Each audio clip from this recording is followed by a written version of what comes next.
షడ్రకు మేషకు అబేద్నెగోలు దానియేలు ఆ బబులోను దేశంలో వాళ్ళు బాలురు, యవనస్తులు కూడా కాదు.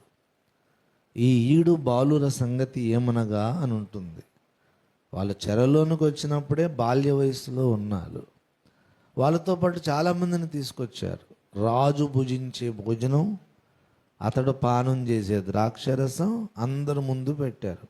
ఇది రాజు ఆజ్ఞ, ఈ భోజనం మీరు తినాలి, ఈ పానం మీరు తాగాలి. రాజుగారు కొన్ని రోజుల ముందు మీరు రాజుగారి ముందు నిలబడతారు. అప్పుడు ఒక్కొక్కడు బలంగా ఉండాలి, వాడిపోయిన వంకాయలాగా ఉండకూడదు, మొక్కాలు వేసుకొని కలగా ఉండాలి, బలంగా ఉండాలి. రాజుగారు ఆజ్ఞాపించారు, రాజు ముందు నిలబడే సమయానికి మీరు కరెక్ట్గా తయారవ్వాలి.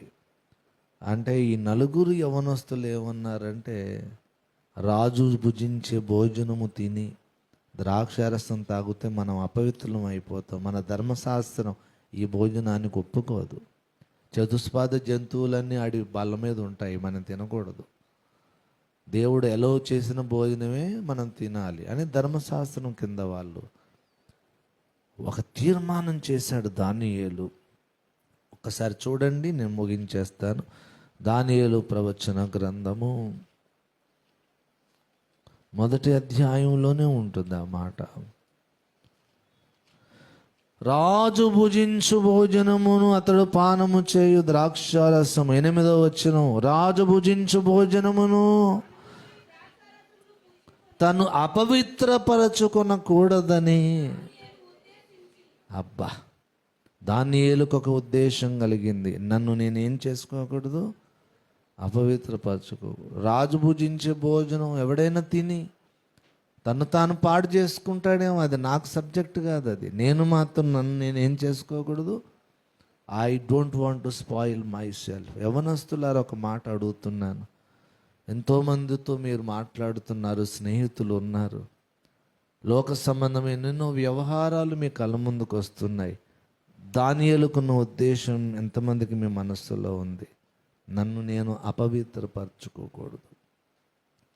లోకస్తులు చేసే పనులన్నీ చేసి, వాళ్ళు మాట్లాడే మాటలన్నీ మాట్లాడి, వాళ్ళలాగా డ్రెస్సులు వేసుకొని, వాళ్ళలాగా గంతులు వేసి, వాళ్ళలాగా పిచ్చి బూతులు మాట్లాడి, పిచ్చి పాటలు పాడి నువ్వు పాడు చేసుకుంటావా?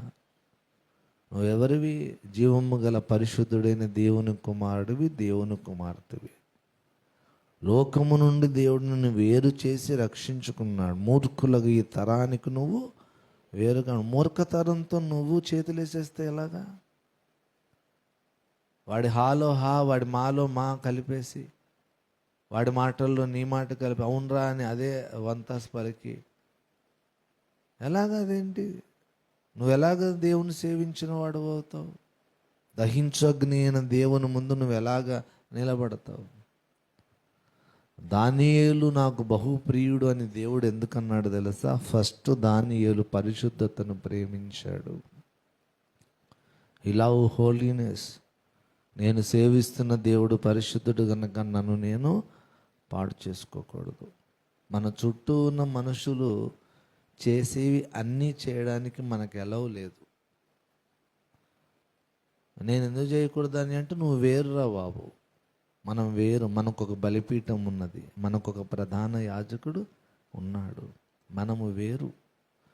లోకము నుండి వేరై సిలువను మోయవలెను,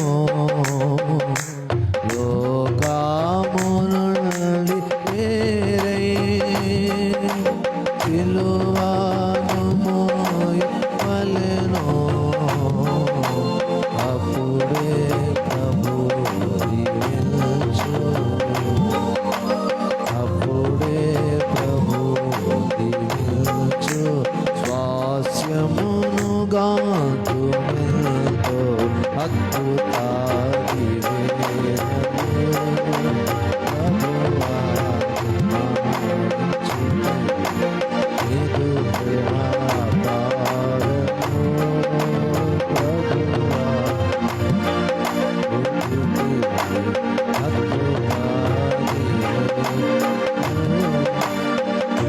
దానియేలు లోకము నుండి వేరైన వ్యక్తి. రాజు భుజించే భోజనం అతడు పానం చేస్తే ద్రాక్షారసము తాగి నన్ను నేను అపవిత్రపరచుకోను. దానియేలు ఫస్ట్ మార్కులు కొట్టేశాడు దేవుని దగ్గర.